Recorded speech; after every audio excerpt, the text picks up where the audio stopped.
You are looking at the current top 10 killer meta perks in Dead by Daylight. However, these two perks are the reason you're most likely here, and they are creating the most boring meta DBD has ever had. So in this video, we're going to go over these perks, we're going to nerf them or rework them to get the game in a more healthy position.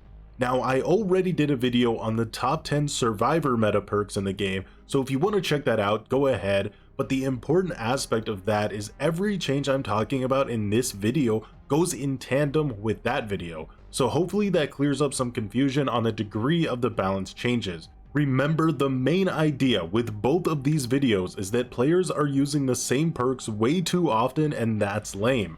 Of course, there are bad perks that need buffed, but as long as these perks are as strong as they are, they will be too enticing for players to not pick. If a perk becomes too popular, it either needs nerfed, split into multiple perks, or it's an indicator of a larger problem and should probably become base kit. Take Borrow Time for example, that was used 42% of the time before being made base kit. Also, when it comes to discussing survivor perks, it's much more simple because there's essentially one survivor character in the game, everything else is just cosmetic. Killer, on the other hand, is significantly more complicated because there's 30 of them and they all function differently with different add-ons. So where a perk might be completely worthless on one killer, it can simultaneously make another killer impossible to deal with. Likewise, when it comes to killer meta perks, a lot of them are just gen defense. So keep in mind that when it comes to gen defense perks, they are sometimes not very good by themselves, but when paired with another perk, it's the synergies that make them strong. This is most noticeable when dealing with a killer running 4 slowdowns at the same time. That's why when it comes to my nerf ideas, making gen defense perks have terrible synergy with each other is a key goal. Now, before we talk about Eruption and Call of Brine nerfs, let's quickly talk about the #1 most used killer perk in the game right now,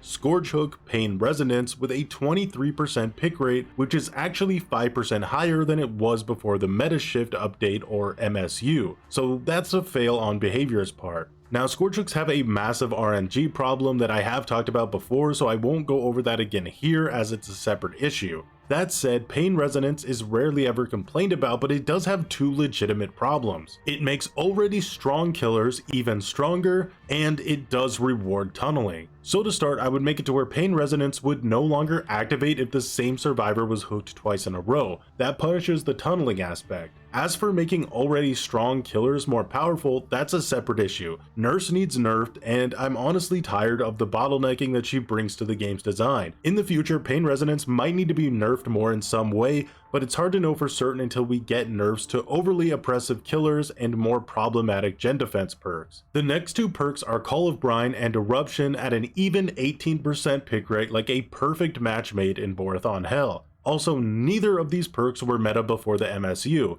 Now, the fundamental truth is that one of these perks has to be reworked entirely. Even if both of them were nerfed, they would still create incentive to 3-gen when paired together. Now, originally I thought Eruption was the main evil here because it's the most noticeable boring perk due to the incapacitated status effect. However, after discussing this with other content creators, I've come to the conclusion that even though Eruption 100% needs a rework, Call of Brine is the truly problematic perk between the two of them. A killer only gets value from Call of Brine by protecting a generator, whereas Eruption requires a killer to down a survivor to get value. So since I believe Eruption is salvageable, I would change it by making any gen you've kicked be blocked for 25 seconds once downing a survivor. No more 10% gen regression, no more swift advantage over solo queue players, no more information for the killer, and of course no more incapacitated status effect. All that's left is a perk that buys the killer a little time and puts survivors in a situation where they need to make a choice whether to wait out the block timer or go for another gen. No more regression is key here. Moving around the map is more interesting. Redoing the same gen 5 times in a single match is not. Now, that's already a massive nerf to Eruption, but with Call of Brine's rework, we'll indirectly nerf Eruption more by removing their synergy completely. The new Call of Brine will now explode a generator for 5% damage and make it start regressing anytime a survivor is injured within 3 meters of the generator. 3 meters is an extremely short radius, but it could go smaller if needed. So essentially, Call of Brine will now pretty much only work on stealth killers like Sadako, since it's her perk, Ghostface and Dredge so on and so forth. That's because no other killer can consistently hit a survivor that's that close to a generator. The survivor will almost always move further away once they hear the terror radius. Also, since the generator is regressing, it can no longer be kicked, and that removes all synergy with any other gen kicking perks. Lastly, since it's only 5% regression, there is no viable way to keep a 3 gen with this. Between these two changes to Eruption and Call of Brine,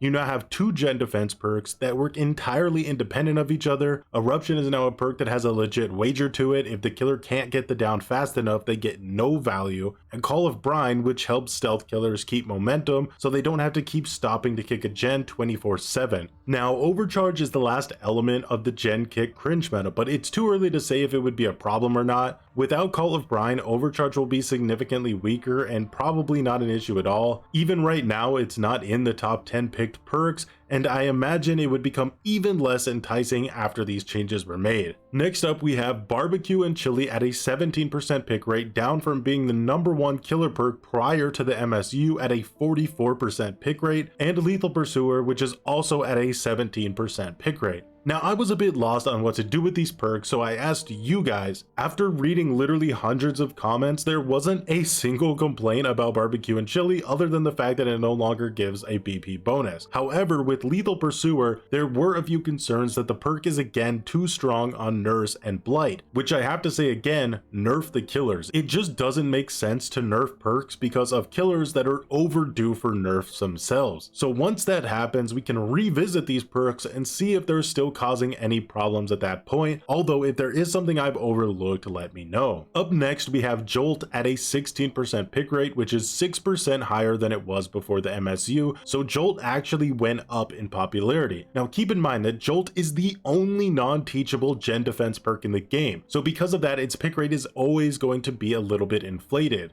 The only complaint about Jolt is that it's too oppressive on small maps like the game because it basically makes every gen explode every time a killer gets it down. So a simple fix is to restrict Jolt so that it can only damage a maximum of 3 generators, and that should keep it from getting out of hand. Now we have Save the Best for Last at a 15% pick rate, and it was not in the top 10 prior to the MSU. So this perk has quite a few problems that you may have not even realized. It incentivizes ignoring one player an entire match, the obsession, which is super lame. It got indirectly buffed to the point where 8 stacks is essentially what 10 stacks would have been prior to the meta shift update, and lastly, it works better against solo queue players because Survive with Friends will usually try to have the obsession body block and annoy the killer as much as possible to take their stacks away, whereas solo queue players will rarely do that. That said, there is one really great aspect to Save the Best for Last, which is that it's typically not good on the strongest killers. It doesn't really add anything to their power, yet it's really good on weaker killers, so it helps diversify killer pick rates. So keeping all of that in mind, here are my suggested changes to Save the Best for Last. The hit recovery gets nerfed to match the recovery speeds prior to the MSU, so almost more of a fix than a nerf, to be honest. Also, when the killer gets their first stack of Save the Best for Last, the survivor, who is the obsession, will now get an icon on their screen similar to Dying Light that will let them know the killer has Saved the Best for Last. This will help solo queue players make better choices on how to play. Lastly, every time the killer reaches 8 stacks, the obsession switches to a different survivor. This way, instead of one survivor being sidelined for the entire game, the perk will now be much more dynamic and allow for interesting new synergies. Next in line is Corrupt Intervention at a 13% pick rate, down from a 19% pick rate before the MSU. Now, Corrupt is a perk that has a lot of different angles to it, so I'm just going to bullet point them. Unfortunately, it does make strong killers even stronger. It helps weaker killers have a chance on larger maps. It helps salvage matches with awful spawn logic. For those who don't know or use Lethal Pursuer very often, when all 4 survivors spawn in different corners of a map, especially a big one, it's almost a guaranteed loss because no matter which survivor the killer goes for, they lose 3 gens in the process. That's why good players always tell survivors not to group up on gens until the later part of the game. Back to the bullet points, poor Trapper needs Corrupt Intervention.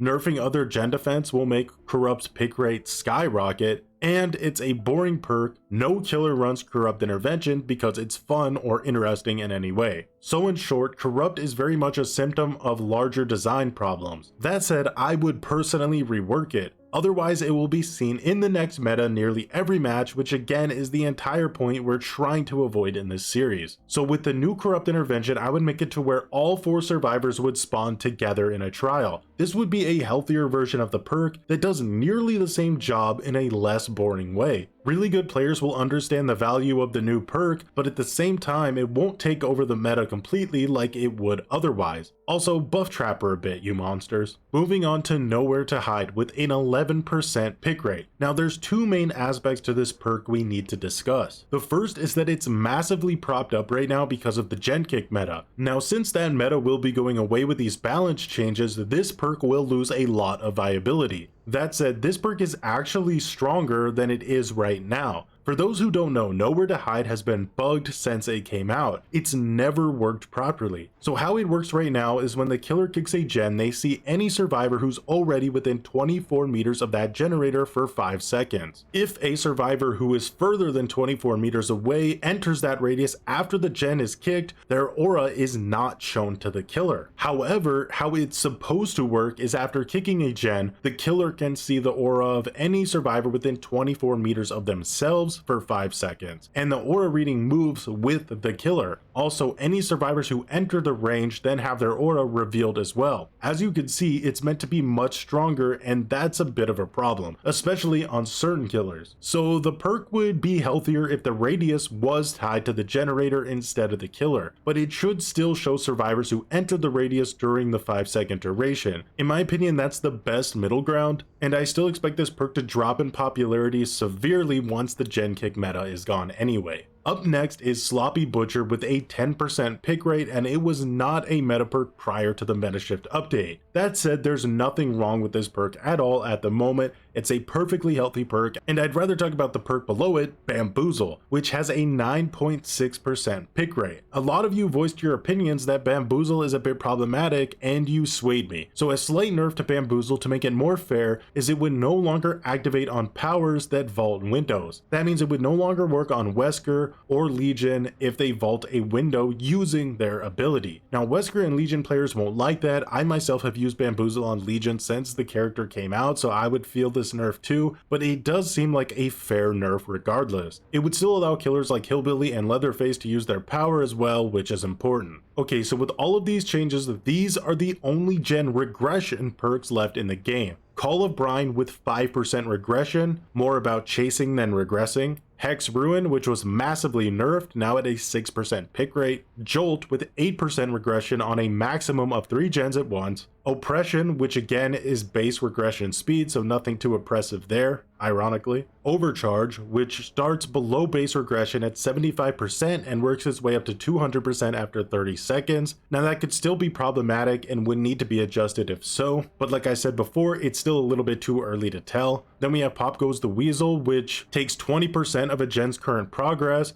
meaning the gen needs to be nearly finished to actually get the 20% value. Scourge Hook Pain Resonance, which still might be too strong at 50% regression. There's a good chance that even with the suggested nerfs that I put in, it might still be too overused even for a Scourge Hook perk, so further changes would probably be necessary if that's the case. And that's all the perks. This would really be the first time DBD hasn't had a regression meta where survivors are forced to redo the same gens 10 times in a single match in a very long time. When it comes to gen defense perks, there's 3 types: gen regression, gen blocking, and gen repair speed slowdown like Thanatophobia. So gen regression is boring, gen repair speed slowdown, which was the previous meta, was also boring. Now that only leaves gen blocking, and it seems at this point that gen blocking is really the healthiest form of gen defense because it means less time on gens for survivor. That means more moving around the map and more room for interactions with teammates and the killer. If you take the changes from this video and the survivor meta meta video together, you have a new meta where survivors have less survivability and killers who can't stall the game out for eternity. This means faster paced matches, less crutching on boring perks for both sides, and ideally an actual new, interesting, diverse meta where we get to see more of the perks in the game actually get used. The final point I want to make is about 3-genning. Killers will always 3-gen if they can, regardless if there are perks or not that support it. The important part is that it's not a viable strategy to win every match. And even if the new version of Eruption can extend a 3-gen to some degree, without any gen regression tied into it, the survivors will easily win the war of attrition. The killer will no longer have the tools to maintain it.